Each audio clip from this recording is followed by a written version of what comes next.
पिनाक धनुष की रहस्यमय शक्ति। यह धनुष स्वयं भगवान शिव का था, जिसे उन्होंने क्रोध में उठाया था। जिसने कभी शस्त्र उठाए वही अब शांत होकर वर्षों तक बिना अन्न जल के तप करता रहा। यह कहानी है विश्वामित्र की परिश्रम, त्याग और आत्मविजय की कहानी। सतानंद जी राम से कहते हैं, हे राम, जब देवता चले गए तो महर्षि विश्वामित्र ने ब्राह्मण बनने के लिए पूर्व दिशा में जाकर बहुत कठिन तपस्या शुरू की। उन्होंने कई सालों तक बिना खाना पानी के तप किया। उनकी देह बहुत कमजोर हो गई थी।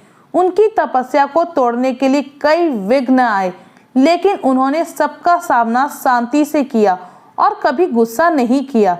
जब उनकी तपस्या पूरी हो गई और वे पहली बार भोजन करने बैठे, तभी एक ब्राह्मण भिक्षुक के रूप में इंद्र आए और उनसे भोजन मांग लिया। विश्वामित्र ने बिना संकोच सारा भोजन उस याचक को दे दिया और खुद भूखे रह गए। इसके बाद उन्होंने सोचा कि शायद अभी मेरे खाने का समय नहीं आया है, इसलिए उन्होंने फिर से मौन धारण कर एक कठिन तपस्या शुरू की। इस बार वे सांस रोककर बहुत भयंकर तप करने लगे। उनके तेज से पूरा संसार चमकने लगा। देवता चिंतित हो गए और ब्रह्मा जी के पास गए। उन्होंने कहा, विश्वामित्र की तपस्या अब चरम पर पहुंच गई है, कृपया उन्हें वरदान दे। तब ब्रह्मा जी देवताओं को लेकर विश्वामित्र के पास पहुंचे और बोले, हे विश्वामित्र, तुम्हारी तपस्या बहुत महान है। हम तुम्हें ब्राह्मण श्रेष्ठ की उपाधि देते हैं। तुम अब संसार में बहुत प्रसिद्ध होगे। विश्वामित्र ने कहा, प्रभु, जब तक वशिष्ठ जी मुझे ब्राह्मण और ब्रह्मर्षि स्वीकार नहीं करते, मेरी तपस्या सफल नहीं मानी जा सकती।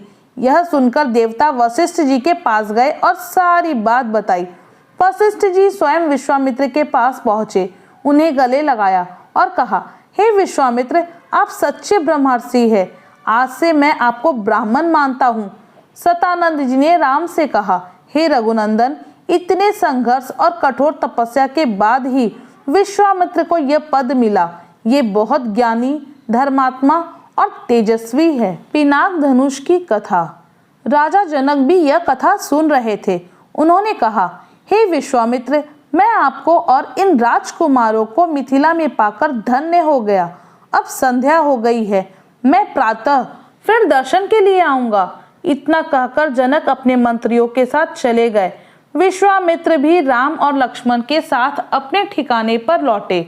अगली सुबह महर्षि विश्वामित्र ने राजा जनक से कहा, हे राजन, दशरथ के इन दोनों पुत्रों की इच्छा है कि वे शिव जी के पिनाक धनुष को देखें। कृपया यह व्यवस्था कीजिए। राम ने कहा, हे राजा, पहले यह बताइए कि यह धनुष शिव जी का कैसे हुआ और फिर आपके पास कैसे आया। राजा जनक बोले, हे राम, एक बार प्रजापति दक्ष ने एक बड़ा यज्ञ किया। वह शिव जी के ससुर थे, लेकिन वे शिव जी से नाराज थे, इसलिए उन्होंने शिव जी को और उनकी पत्नी सती को यज्ञ में नहीं बुलाया। फिर भी सती वहां आ गई, लेकिन वहां उनका बहुत अपमान हुआ। इससे दुखी होकर सती ने यज्ञ कुंड में कूदकर जान दे दी। जब शिव जी को यह बात पता चली तो वे क्रोधित हो गए। उन्होंने वहां जाकर यज्ञ को नष्ट कर दिया और पिनाक धनुष चढ़ाकर देवताओं पर हमला करने चले। देवता डर गए और माफी मांगने लगे। जब शिव जी का क्रोध शांत हुआ तो उन्होंने पिनाक धनुष देवताओं को सौंप दिया और कैलाश लौट गए। देवताओं ने वह धनुष हमारे पूर्वज देवराज को दे दिया। तब से यह हमारे पास है। हम इसका बहुत आदर करते हैं। एक बार हमारे राज्य में भयंकर सूखा पड़ा। प्रजा को बहुत कष्ट हुआ। मैंने एक बड़ा यज्ञ किया और खेतों में स्वयं हल चलाया। तभी भूमि से एक सुंदर कन्या मिली, जिसे मैंने सीता नाम दिया और पुत्री की तरह पाला। जब सीता बड़ी हुई तो उसके सौंदर्य और गुणों की प्रसिद्धि दूर दूर तक फैल गई। कई राजा उससे विवाह करना चाहते थे, लेकिन मैं चाहता था कि उसका विवाह एक वीर पुरुष से हो।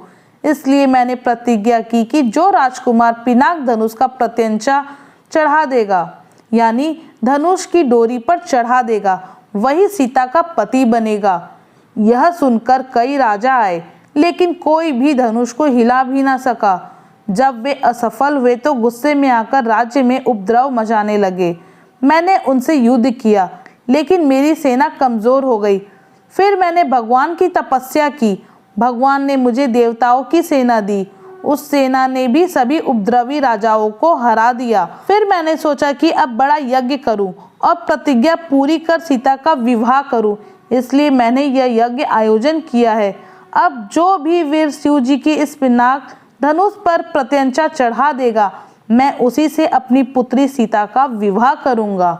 इसके आगे की कथा जानने के लिए हमारे चैनल को सब्सक्राइब करें, वीडियो को लाइक और ज़्यादा से ज़्यादा शेयर करें। रोशनी ग्लोब।